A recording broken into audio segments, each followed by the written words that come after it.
राम मंदिर मामले को लेकर सुप्रिया श्रीनेत ने कांग्रेस की तरफ से किए जा रहे विरोध को लेकर कहा कि अयोध्या में जो हुआ उसमें भगवान के घर में चंदा चोरी हुआ, वो सिर्फ एक चोरी की घटना नहीं बल्कि करोड़ों हिंदुओं के विश्वास पर प्रहार है। भगवान राम सिर्फ हिंदुओं के नहीं है बल्कि महात्मा गांधी ने भी राम नाम का इस्तेमाल कर आजादी की लड़ाई लड़ी। बहुत बहुत धन्यवाद आप सबको। मेरा सत श्री अकाल। मंच पर बैठे हुए तमाम वरिष्ठ साथी और कांग्रेस पार्टी के पंजाब के प्रमुख श्री राजा बड़ी जी, हम सब लोग किसी भी भगवान को माने, किसी भी इष्ट को माने, किसी में भी हमारी आस्था हो, राजनीति को 2 मिनट भूल जाइए और आंख बंद करके सोचिए अयोध्या में क्या हुआ। अयोध्या श्री राम की जन्मभूमि, श्री राम त्रेता युग में भगवान विष्णु का अवतार, जिन्होंने इस दुनिया को, इस समाज को, एक पूरे समय को मर्यादा का, नैतिकता का, सत्य का, तपस्या का पाठ पढ़ाया। उस भगवान राम के मंदिर में चढ़ावा चोरी हुआ, चंदा चोरी हुआ, और मेरे हिसाब से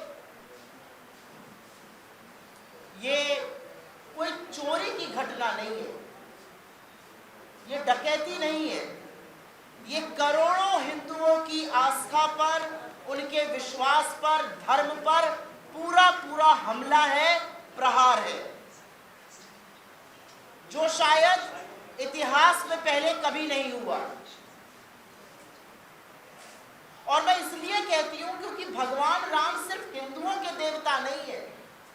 भगवान राम से प्रेरित होकर तमाम साधु संतों ने, चाहे वो सनातन के हो, चाहे वो और धर्मों के हो, उन्होंने भगवान राम को अपना आराध्य, अपना आइडियल माना। भगवान राम का नाम लेकर महात्मा गांधी ने आजादी की लड़ाई लड़ी और हर वर्ग, हर धर्म के लोगों को जोड़ा। और उन्हीं भगवान राम का नाम लेकर जब आरएसएस से प्रेरित आजाद भारत के पहले टेररिस्ट ने उनको गोली मारी तो वो हे राम कहकर इस दुनिया को त्याग गए।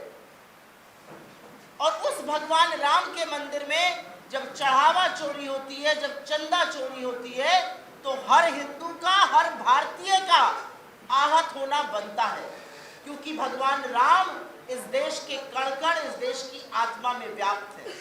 आप ये सोचिए, देश के किसी भी कोने में चले जाइए, दिन की शुरुआत राम राम से, राम राम साहब, जय श्री राम, जय सिया राम, यही कहकर होती है। मैं यूपी से आती हूँ, हर दूसरे आदमी के नाम में भगवान राम का नाम जुड़ा हुआ है। राम भरोसे, राम खिलावन, राम केवल, राम निरव, कितने भगवान राम से नाम प्रेरित है। और ऐसे देश में जहां पर आस्था के प्रतीक भगवान राम है, उनके मंदिर में चढ़ावा चोरी को आप क्या कहेंगे? और ये महापाप बीजेपी और आरएसएस ने मिलकर किया है। रामायण की एक बहुत सूक्ति है, प्रविश्य नगर कीजय सब काजा, हृदय राख कौशलपुर राजा।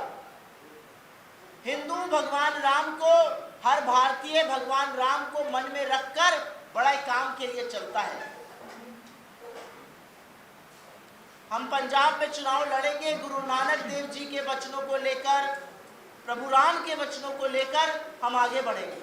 लेकिन बीजेपी और आरएसएस ने प्रविश्य नगर कीजिए सब काजा, भगवान राम के मंदिर का संचालन तो हाथ में ले लिया, लेकिन मुंह में राम और बगल में छुरी रखने का काम किया।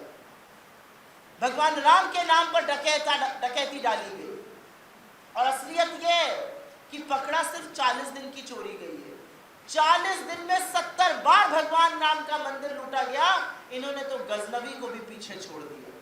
और ये स्वयंभू हिंदुत्व के ठेकेदार हमारे धर्म के नाम पर कलंक है। बीजेपी और आरएसएस के लोग उस ट्रस्ट में भरे हुए थे जिस ट्रस्ट के ऊपर भगवान राम के मंदिर के संचालन की जिम्मेदारी थी। आनंद फानन में एक एसआईटी का गठन होता है, और अब मैं कुछ क्रमवार तरीके से कुछ ही मुद्दों पर बोलूंगी। पहले एसआईटी पर चर्चा करते हैं। एक एसआईटी बनाई गई, उसका देखरेख उसके प्रमुख विजय विश्वास पंत जी थे। विजय विश्वास पंत जी मध्यांचल वितरण विद्युत निगम के एमडी थे। उनके खिलाफ फ्रॉड की, जालसाजी की, भ्रष्टाचार की 2 एफआईआर। एक ऐसा व्यक्ति इनको मिला एसआईटी का चीफ बनाने के लिए। बाबुओं ने आपस में जांच करी, बाबू को जांच सौंप दी। उस एसआईटी की जांच गोपनीय क्यों है? उसको सार्वजनिक क्यों नहीं किया जा रहा है? उस एसआईटी ने 8 छोटे छोटे प्यादों को क्यों पकड़ा? बड़े बड़े मगरमच्छों को क्यों छोड़ दिया?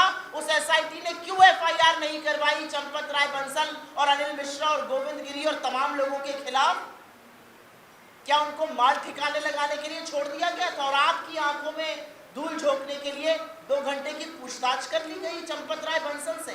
चंपत राय बंसल सर्वे सर्वा बने हुए थे उस ट्रस्ट के हर चीज के अयोध्या में, और उनको बिल्कुल आजाद छोड़ दिया गया। एक छोटा सा इस्तीफा ले लिया गया और आप ही के एक साथी ने स्टिंग ऑपरेशन किया और वहां पे कहा जाता है इस्तीफे से क्या होता है, सारे फैसले तो वही लेते हैं। और यह सच है कि जो एजेंसी लोगों का रिक्रूटमेंट करती थी उसको एक फर्रे में नाम लिखकर भेजने वाले चंपत राय बंसल थे। उन्हीं लोगों ने चोरी करी, उनको गिरफ्तार किया गया। तो जब चोरों के सरगना को आपने छोड़ दिया तो छोटे छोटे प्यादों से क्या मिल जाएगा? कोई 12,000 कमा रहा था, कोई 14,000 कमा रहा था। यह अलग बात है, वो 25 लाख का प्लॉट खरीद रहे थे। लेकिन ये भाई साहब क्या कर रहे थे? चंपत राय बंसल आरएसएस के बेहद करीबी, आरएसएस की विचारधारा के, आरएसएस के कार्यकर्ता, उनको छोड़ने का काम क्यों किया गया? अनिल मिश्रा को छोड़ने का काम क्यों किया गया? चंपत राय बंसल जानते थे कि अयोध्या के श्री राम मंदिर में केंद्रीय पुलिस बल भी है, स्टेट पुलिस बल भी है। उसके बाद भी उन्होंने 400 निजी सिक्योरिटी वालों की एक एजेंसी क्यों रखी? वो उसी रूट पर क्यों लगी जहां पर डोनेशन जाती थी? उनका क्या काम था? उनको 1 करोड़ रुपए महीने का क्यों भुगतान होता था? वो एजेंसी बीजेपी के एक एक्स एमपी, आरएसएस के एक कार्यकर्ता की थी, बिहार से है वो। उनको क्यों रखा गया? क्या उनके ऊपर चोरी का जिम्मेदारी सौंपी गई थी? ऐसे चोरी होगी? ये दूसरी बात है।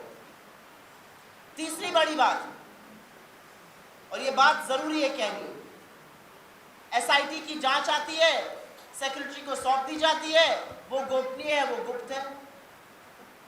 उसके बाद तमाम लोग आके सामने कहना शुरू करते हैं हमारा चंपत। एक बात और यहाँ पे कहनी जरूरी, चंपत राय बंसल जी को निकाला गया, कथित तौर पर उन्होंने इस्तीफा दिया। लाया किसको गया? बजरंग लाल बागरा को। एक विजय विश्वास पंत लाए गए थे जिनके ऊपर 2 एफआईआर थी, एक बजरंग लाल बागरा लाए गए ट्रस्ट में। वो ट्रस्ट में आए, ये वो व्यक्ति है जो नालको का सीएमडी बना, लेकिन इनके खिलाफ घोटाले के और जालसाजी और भ्रष्टाचार के इतने केसेस थे कि सीबीसी इनको क्लियरेंस नहीं दे पाया और इनको अपने पद से इस्तीफा देना पड़ा। 145 करोड़ के देश में आपको इन दागदार, इन भ्रष्टाचारियों, इन घोटालेबाजों, इन जालसाजों के अलावा भगवान राम का काम करने के लिए कोई मिल नहीं रहा है। कोई बेदाग छवि का व्यक्ति, कोई साफ सुथरा व्यक्ति, कोई सम्मानित, कोई मर्यादित व्यक्ति। ये मर्यादा पुरुषोत्तम की सेवा में आपने ऐसे लोगों को लगाया है।